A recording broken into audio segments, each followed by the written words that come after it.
If it's not something that I can tangibly change, then I have to accept it, and I have to accept the things that I can change in my own life. And that's my demeanor, that's my reaction. Those are the things that I can control myself. And then that's how I focus myself to be as calm as possible. It becomes a, hey, about that thing last week, how did that go? Right. And then now you're building rapport, you're earning the right to be heard, basically. I cannot just expect that somebody's timeline is the same as mine, right? Like I can't expect that somebody's willingness to open up is going to be on my timeline. Like coaching kids, you got to teach them first that you got to have fun out there. Like, because the process is fun. Like the process of getting better is fun. Like, I cannot be a leader unless I'm also being led as well. Do you know how great you can actually be? Welcome to the Leadership and Love podcast. We will cover leadership, mindset, personal development, and sales and marketing. You will experience thought-provoking conversations with both nationally and internationally recognized leaders. Our goal is to inspire you and deliver actionable items that you can implement that are going to help you accelerate your growth. Get ready to discover the magic and the power when you lead with love. Our guest today is Brett Saunders. I crossed paths with him a couple months back. And I can tell you that from one conversation, we actually met at a networking event. From one conversation, I thought, I got to have this guy on my podcast. And it took a little finagling between our schedules, but we finally pulled it off. So, Brett, first off, thank you very much and welcome to the show. Thank you for having me. Excited to be on and share some of my journey. Thank you. Brett is from Rock Hill, South Carolina. He's a real estate broker from Fulton, Grace. He coaches varsity football at Liberty High School and college lacrosse at Lake Forest College. He says, I love seeing potential in others and helping them reach their potential. So he's also a real estate agent, which is just a wonderful combination of things. So today we're going to discuss some things around leadership, and I'm so excited to have somebody that's working at high school kids, college kids, and then working with adults, right, in the sales of real estate. So I'd like to let's start with the real estate piece of what you do, and then I've got other questions we'll work into. But I'd like you to talk about, Brett, you have this wonderful demeanor, right? You're just a calm, relaxed, really steady force as a human being. I'd like you to share with our listeners, what are some of the things that you do, habits, traits that you do on a regular basis to keep you so solid and grounded when you're leading yourself? Yeah, I think first thing that I always think of is I can only control what I can control, right? You can only control your controllables. So that's a huge thing for me in life. It's like I can't really be concerned with anything that I can't control, right? If it's not something that I can tangibly change, then I have to accept it, and I have to accept the things that I can change in my own life. And that's my demeanor, that's my reaction. Those are the things that I can control myself. And then that's how I focus myself to be as calm as possible, because I know that I can control my output, but I can't control things that are coming to me. I love you, brother. Right off the bat, he's hit a home run. So I'm serious. This powerful stuff. So right now we're recording this a couple days after, about a little less than a week actually, than the United States bombing Iran and that whole thing started. And he just put it out there on a platter for everybody that's listening. You can only control yourself. You can't control that we've bombed Iran, and there's no sense in staying up late at night worrying about it, because you can't change that. And you said something very powerful, and I might be paraphrasing you if I get it way off base. He says, I can only control the controllables. And what he said after that was the things that he can control, his reaction, how calm he's going to be, who he's going to show up as. That's powerful stuff. So Thank you. the other thing I'd like you to talk about is before we talk about coaching people and those kinds of things, because that's going to really apply to everybody. What are some things that you'd share with our audience around leadership in terms of sales? And because we all have a team, right? Even if you're just a standalone real estate agent, you've got a mortgage broker, you've got a real estate attorney, you've got some sort of office staff. What are some of the things that you think are the most important for somebody that's leading other people in the business world? Yeah, I think communication is key. Understanding where your people are at so that they can understand, so understanding where your people are at and then understanding where you're at with your people, right? So constant communication. It's part of the thing that I do with coaching as well. I'm constantly talking to my players, but I think it's also constantly communicating with the people who are around you and who are with you, just so that everybody's on the same page, right? I cannot lead others if I don't understand where they're at.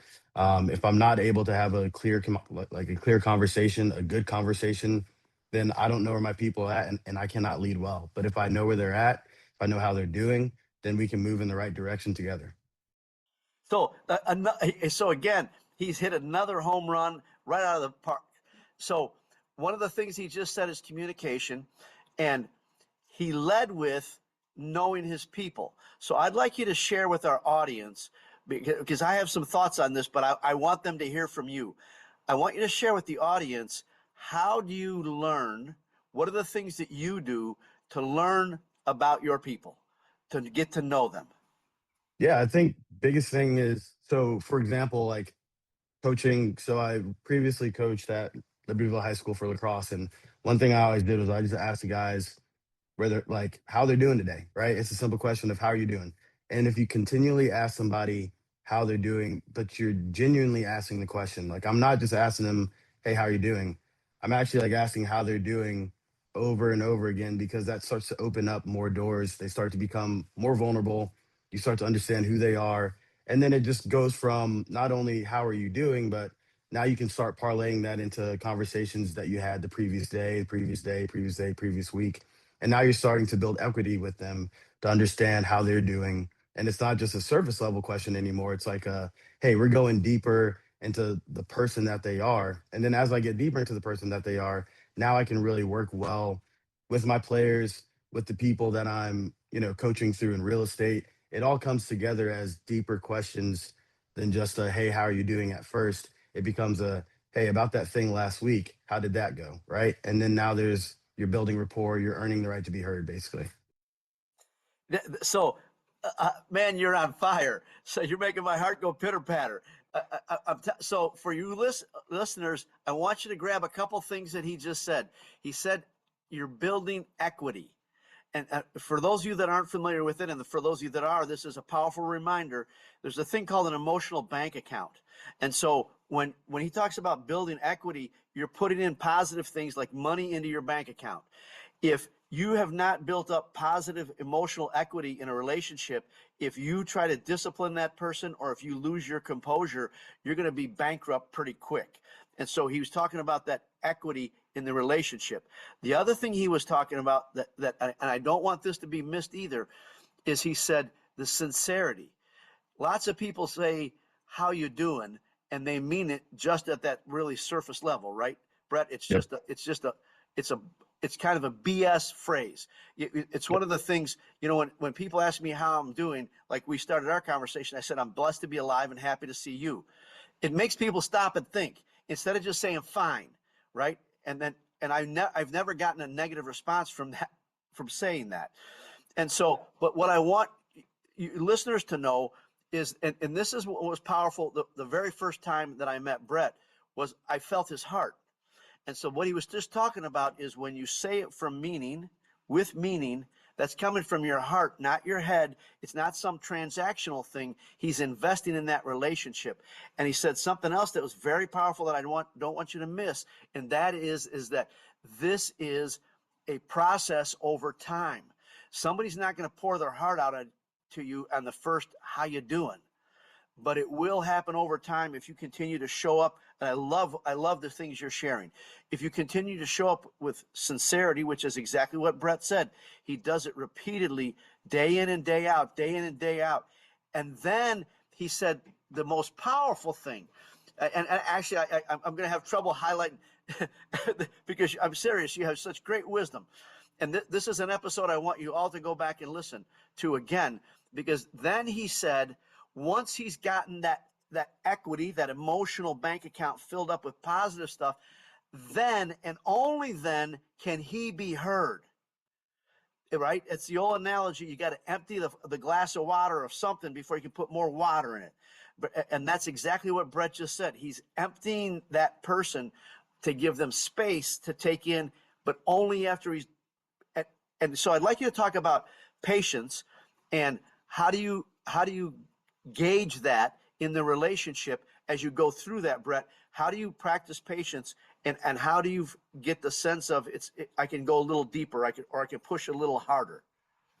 Yeah, I think it's all about just I think it's for me, I think it's all about just time, right? It's so back to the whole patience thing. It's just like I want to make sure, and this is more so coming from a yeah, actually coaching in real estate aspect. I want to make sure that my clients or my players know that I'm genuinely invested in them. So it's not like I'm gonna sit back and think, okay, after two times of me saying, "How are you doing?" They haven't said anything. All right, I'm just gonna stop asking that. It's like I genuinely want to know who they are, how they're doing, like the things that make them happy, upset, the whole gambit. But it's like I cannot just expect that somebody's timeline is the same as mine, right? Like I can't expect that somebody's willingness to open up is going to be on my timeline.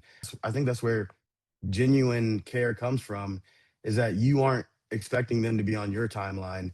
It's you understanding that they may not be willing to be open right now. They may be having a crappy day, whatever it might be, but I'm going to be here and I'm constantly going to be accessible to them. And I'm just going to listen. And over time, hopefully, we open up more and we get to really have a great conversation, both from the client standpoint and the coaching standpoint. So he said a couple things really, really powerful again, and I want to reiterate them so you don't miss them as the listeners. One of the things he just talked about is listening. Very, very powerful skill in communication is listening.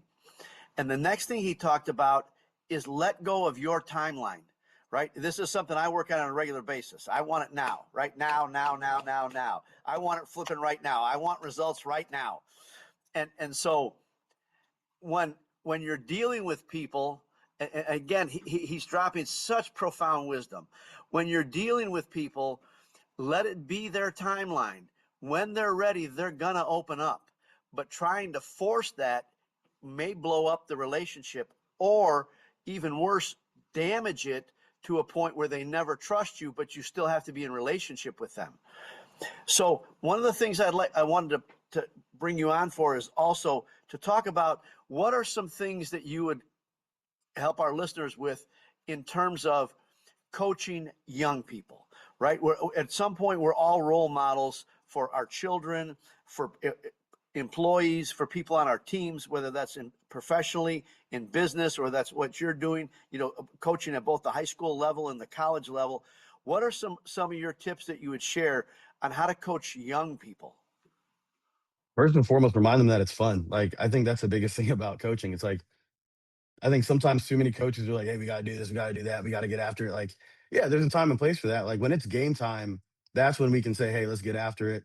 Let's give it all we got." But even when it's game time, you still got to remind your guys it's fun. Like we still have to go out and we still have to enjoy the game because at the end of the day, this is a privilege that we get to play a game. Like we get to go out, we get to be together as teammates, we get to fight, and hopefully we get to win.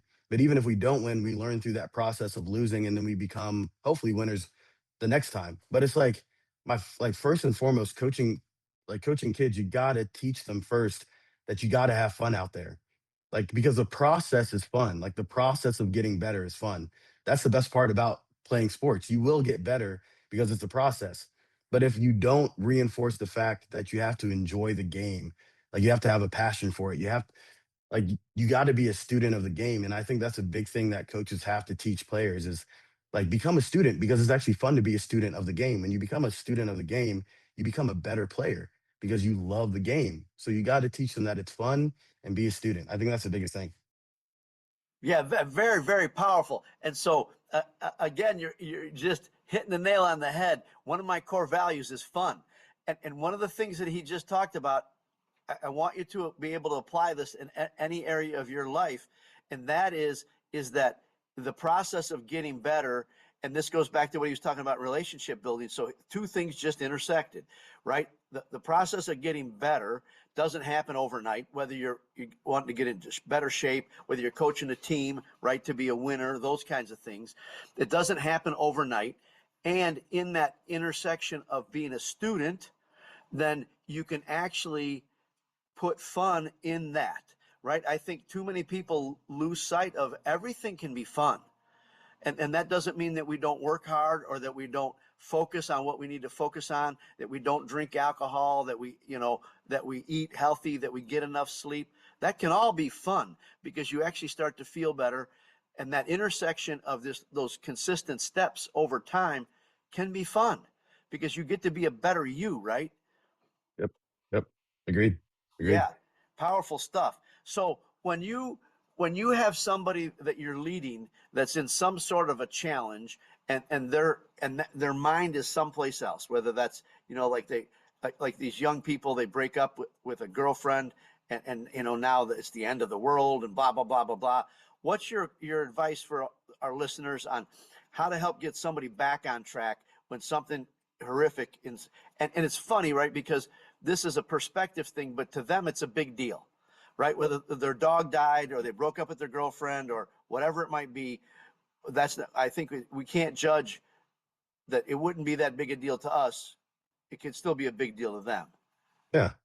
Yeah. I think first and foremost, I got to ask, like, first thing I always ask is like, how are we doing today? Like, because if they're in a bad space and they're in a bad headspace, just like the first question I always ask, how are we doing today? If they tell me that, for example, they broke up with their girlfriend, really, I'm just gonna sit there with them and talk about it a little bit, especially if I've built that rapport with a player and they come up to me like, yeah, coach, like me and my girlfriend broke up. I'm having a tough day, like not really being able to focus. So I'm like, all right, man, well, how are we feeling? Like, how did it go? Like, what happened? And if they're willing to divulge that, then they'll talk to me about it a little bit. But especially college level. But like next, I'm like, all right, let's get back to square one, right? Let's focus on being on the field. As soon as we step on that field, let's lock in and let's be there for our teammates. Let's support our teammates. Let's support the guys that are out there. Let's get some meaningful reps in. Even if these reps may not be at 100%, they're meaningful reps. Like, let's try to focus in on being there, being present. Yeah, I think that's like the big thing for me is like being present in the moment. I know all that stuff is going on, and honestly, all that stuff will be there once you step off the field. But while we're on the field, let's be in the moment. Let's be there for each other. Let's be there for the teammates. Let's get some meaningful reps and let's try to forget about all those other things and really just lock in and dial in. And I'm going to be here for you. Like, whether you have a good rep or a bad rep, I'm going to pump you up and I'm going to help you get through it so that we can have a good practice. Yeah, that's great wisdom. And again, what he was talking about is being present in the moment. And one of the things that's powerful, and this can apply to business as well as coaching young people and even for yourself, is that when you're in the moment, it's really powerful because you can't change the past and you don't know what the future is going to be, right? And so if your girlfriend broke up with you or your dog died or heaven forbid somebody in the family died, that is what it is. But in this moment, we can choose to be present. I really come to understand that all of our suffering is when we live outside this moment, right? Because we can't change the past and we worry about the future, and neither one of them are happening right now. Yeah. Yeah. True. Very true. I agree. Yeah. So what's one of your things when you want to push somebody, and actually I'm dying to hear what you have to say on this. So when you've got somebody and you and I know some similar things, right? You and you said this in either in your bio or in some other information that you sent to be on the podcast. When you know somebody has more potential, which is true of all of us actually, right? If we're gonna really be transparent here, you and I are still living below our potential, right? Because we could all be Yep. doing some really powerful stuff. But when you see somebody that's, whether it's athletically or in real estate, when you see somebody living below their potential, Brett, what are some things that you do to help them understand that they're below their potential and kind of light a fire under them? I think first and foremost, I actually like I actually speak their potential. Like, I truly do. I think there are some guys that I've interacted with who have insane potential, whether it be football or lacrosse. And I'm just like, hey man, do you know how great you can actually be? And I'm not BSing them at all. I'm like, do you know how great you can actually be? They're like, yeah, coach, I know I can be good. And I'm like, nah, man, like you can actually be an amazing lacrosse or football player, but the one thing I need from you is to really like push yourself. Like, give me 3 good reps. And then they go out there and they'll just absolutely like dominate. And I'm like, and then they come back and I'm like, dude, did you see what you did? Like, that's what I'm talking about. That's there. Now let's consistently deliver that, right? It's like you're right here, but you saw what you can do. Why are we not doing that every day? So I think like what's most important is we always have to call out somebody's potential and not saying it in some way that's disingenuine. Again, like these things have to be genuine, but like when you see somebody's potential, you got to call it out. Like, man, I know you can be great. I've seen you do it, but we just aren't there yet. And I know you can get to that next level. And then when they do it, it's like, I love seeing it because then they realize that they do have that ability to get to that next level. Yeah, and so man, oh man. So one of the things, again, for our listeners, I want you to catch what he just said because it's so powerful. And I've had the same experience. So I again, thank you for sharing it, Brett. So I mentor some high school kids myself in the business realm. And one of the things that Brett just talked about is seeing that potential and then the ability to call it out. And again, I want to connect the dots for everybody. When Brett goes to a player and calls out potential, he's built a relationship. So when he sees that potential in them, he's not blowing smoke up their skirt. They know it's the real deal. And then, and I love what you said, Brett, because again, this is so, and I don't care who you're leading. We're all leading somebody somewhere. And everything Brett's talking about, everything Brett's been talking about is leadership and love. The entire whole premise of this podcast, because he's loving on these guys. He's spending time investing in them. And then when he sees that potential and he needs to light a fire or push him, and I want you to also catch what he said. He didn't ask for 10 reps. They could be in the weight room, bench pressing. He didn't ask for 10 reps or 15 reps or 3 sets of 10. He said, give me 3 good reps. And then that's easy, right? That's Yep. chunkable. That's a bite I Yeah. can take right now today. Coach, I can give you 3 good reps. Yeah. Yeah. Right? Yep. Seriously, I can get Yeah. Yeah. right. Whether that's a play, or whether I agree. whether we're gonna run like a sweep to the left, we run it 3 times and 100%, or whether we're it's sprints, whatever it is. Coach, I can give you 3, right? And so and we could give ourselves, we can all do that ourselves too. So he's given us just such profound wisdom, because at that point, ask yourself, what can I do? What can I be better at today? What's my 100% at sales calls, at interacting with my team, whatever that may be? Give me 3 good reps. But I love that they've now experienced it. That's just some profound, boy, again, I would highly recommend that you re-listen to this podcast, because there's just some brilliant, brilliant wisdom in here on how to lead people and how to drive them further. Brett, is there anything at this point that I haven't asked you that you'd like to talk about around leadership? Yeah, I think one thing that I always enjoy about leadership is just building community. I think like as a leader, it's not just being the lone wolf or like thinking that because you're a leader, you don't have to have a core group of people around you. But I think the best way to be a leader is to have other people leading you. Like I have some great mentors in my life who are some great coaches in my life who are awesome and who've taught me how to be a great coach. So yeah, I think the biggest thing for me as a leader is just like remembering that remembering that you also need to be led. Like I cannot be a leader unless I'm also being led as well. So like there are 2 great guys in my life who have led me well. So yeah. So again, man, oh man, everything that comes out of your mouth is like gold. So I'm serious. So I want everybody to catch what he just said again. Not only does he have a great heart, but he's coming with humility. He understands that he's not at his full potential, and the way to get there is with community. Excuse me. And in that community are mentors or coaches that have a level or a skill that he doesn't have, that help growing him both as a man, as a coach, as a player, as a real estate agent, all those things, just from what he's doing. Very, very powerful stuff. And one of the things that you want to do, and this is what I share with people, because a lot of people in today's world call themselves a coach, right? Whether they're a health coach, a fitness coach, a business coach, a life coach. Everybody and their brother's a coach all of a sudden. And one of the things I tell people, if you're interviewing a coach, don't hire, and because I do business coaching, don't ever hire a coach that doesn't have a coach, right? But very true. Very true. Don't ever hire a coach that doesn't have a coach. So let me ask you this. What are your tips, advice, tricks for building community? Yeah, I think, well, for me, it kind of naturally happens, right? So the cool part about being a coach is that you just have like you naturally have a community around you. It's a bunch of guys who are just there together, and we spend a lot of time together. So we just naturally start to build community. But I think it's also like, finding pockets and places where you are meaningfully spending your time, and then investing in those people who are in those spaces as well. So wherever it might be, whether it's your church, whether it's a coffee shop that you frequent, whether it's a gym that you always go to.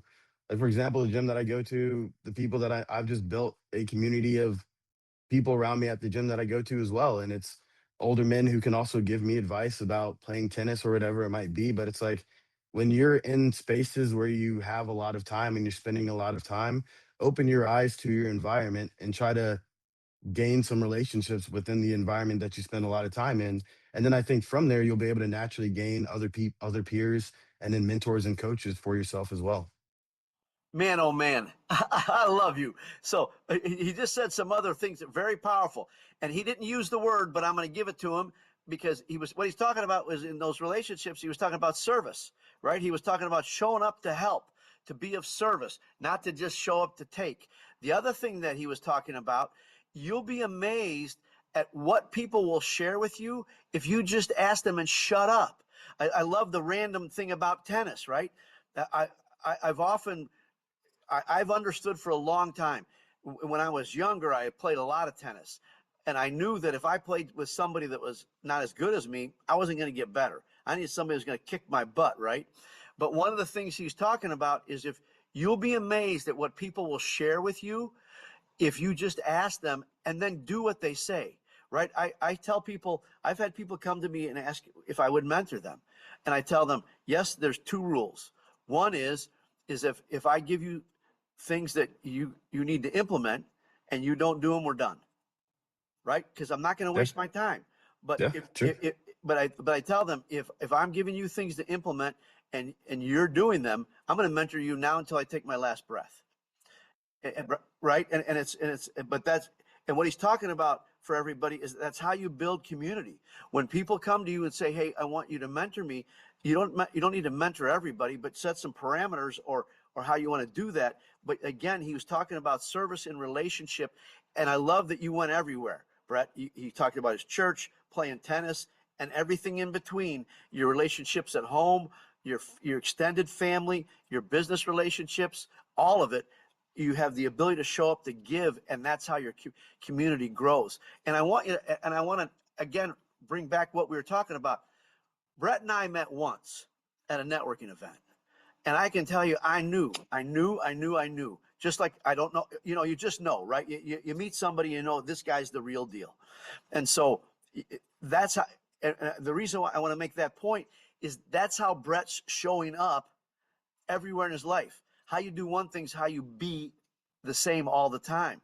And so this Brett that we're getting today is the same Brett that shows up on a football field, same Brett that shows up when he's doing a real estate transaction, same Brett that shows up when he's doing lacrosse coaching and everything else that he's doing in his life. So first off, I want to say thank you for being such a great role model because I'm serious. It's great to see a leader who's humble, walking the walk, and talking about playing from your heart and spending the time to invest in relationships with people. Amazing stuff. Thank you. Thank you. You're quite welcome. Thank you. One of my favorite things to ask our guests before we go is, what's one book that you read that had a big impact on your life? Yeah, when I was in, so I went to the University of Alabama, and one of the books that I read at the University of Alabama had a massive impact on my life and still does. It's Radical by David Platt. One of the books that just like absolutely like shook everybody that I was doing leadership with. But yeah, it's a book on understanding Jesus Christ in a different way. It's understanding your role as a servant in a different way. But it also speaks outside the church as well and speaks outside religion. It's just really re re-engineering your brain to understand that service and like being there for people and showing up in so many different ways is really important. Like truly humbly serving others and understanding your place in the world with that. I think it's just a really beautiful book. It's a hard book and it's really convicting, but it's a great book. Well, thank you for sharing that. And again, even in just mentioning a book, he's dropping just golden wisdom. And so he just said something, and I want you to grasp this as well. If wherever you may live in the religious spectrum, I don't care whether it's Buddha, Allah, saints, sages, Jesus, there's lessons to be learned. There's wisdom to be gained from that that can be applied to everybody's life. So, Brett, again, I want to thank you before we go. Thank you very much for showing up. And what a great conversation we've had. This is really a keeper. If people want to reach out to you for your wisdom, mentoring, maybe some coaching advice, whatever that may look like, how can people get in touch with you, Brett? Yeah, so I'm on Instagram, Brett Real Estate. That's an easy one.